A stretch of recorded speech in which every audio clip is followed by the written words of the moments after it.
Hello and welcome to Heritage Times News. In today's recap, we'll bring you updates on the Kaduna Abuja train victims, the Ondo Police Station attack, and other major events happening in and around the country. Stay with us.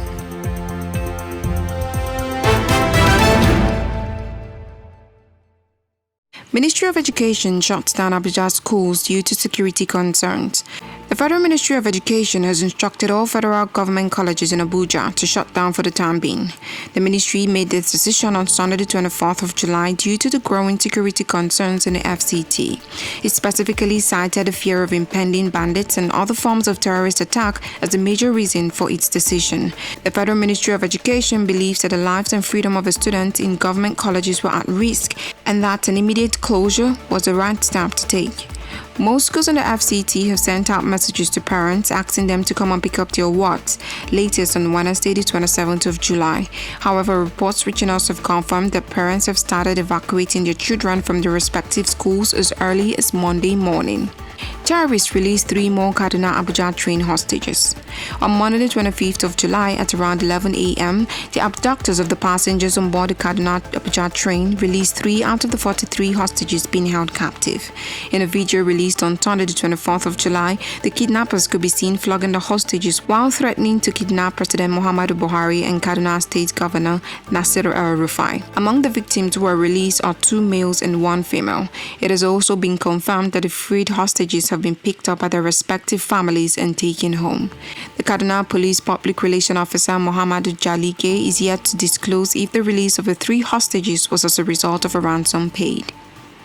Invited clerics deny representing Khan at Shettima's unveiling. The clerics who attended the official unveiling of Senator Kashim Shettima as the running mate of Bola Ahmed Tinubu in the forthcoming 2023 presidential election have come out to say that they did not in any way represent or impersonate members of the Christian Association of Nigeria. The statement was made by Bishop Adams Abel King at a press conference in Abuja on Monday the 25th of July. Bishop King is the secretary of the cleric parent body, the Muslim Christian Law Foundation. The attendance of the clerics at Shettima's unveiling had caused some controversies as members of the opposition parties had claimed that the clerics were paid to impersonate Khan members. Weeks earlier, the Christian Association of Nigeria had made it clear that they were not in support of the APC's choice of a Muslim-Muslim pairing, which made the attendance of the clerics at the unveiling a surprise. However, the Christian elders who were present at the unveiling offered proof of their status as ordained clerics of other Christian ministries. Unknown gunmen attack Ondo Police Station. In the early hours of Monday, the 25th of July, unidentified gunmen attacked Okuta Ekirinla Police Station in Akure, Ondo State. A police inspector who goes by the name Temunu Boluwaji was killed in the attack. Other police officers who were on duty at the time sustained injuries during the heavy exchange of gunfire. As at press time, the reason for the attack on the police station is still unknown, as no terrorist group have come forward to claim responsibility.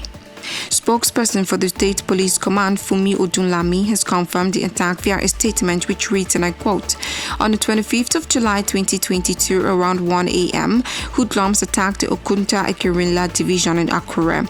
Policemen who were at alert and alive to their duties repelled them accordingly, and the miscreants were unable to gain entry into the station. During the crossfire, one of our gallant station guard, Temunu Boluwaji, was hit by a bullet.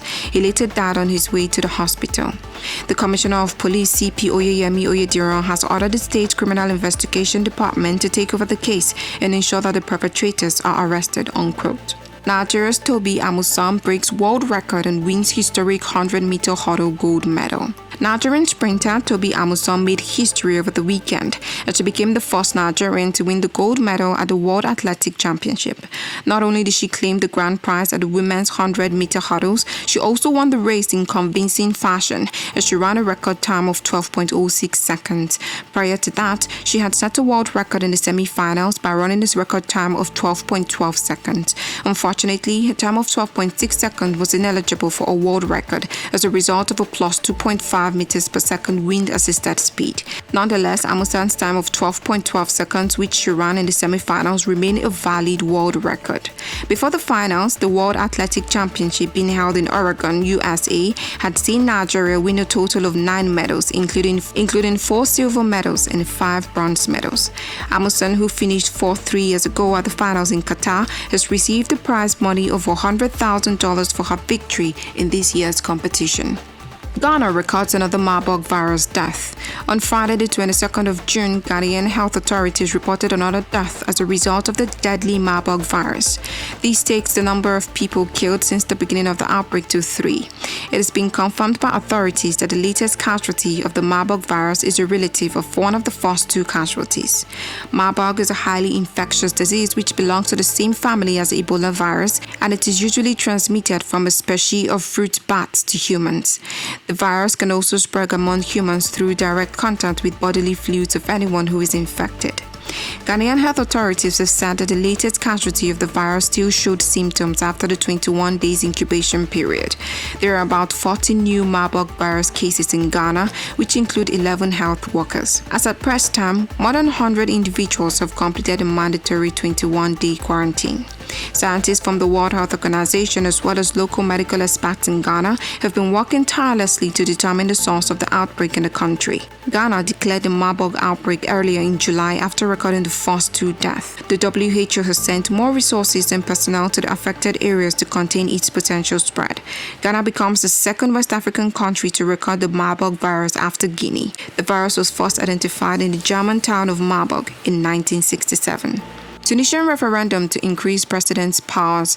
On the 25th of July 2022, Tunisians voted in a referendum on a controversial new constitution that will essentially increase the president's power. President Kais Saied says the voting is important to the advancement of political reforms in the country. However, the president's political rivals have said that the referendum, which was proposed by the president himself, will only strengthen the power he seized exactly a year ago.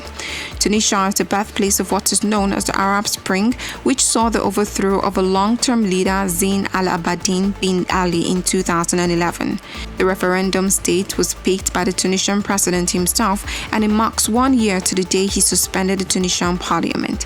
Ever since then, he has ruled Tunisia strictly by decree. The new Tunisian constitution, which is to replace the old one drafted in 2014, is to give a Tunisian president full executive control. It also gives the president total command of the Tunisian army and power of appointment without parliamentary approval.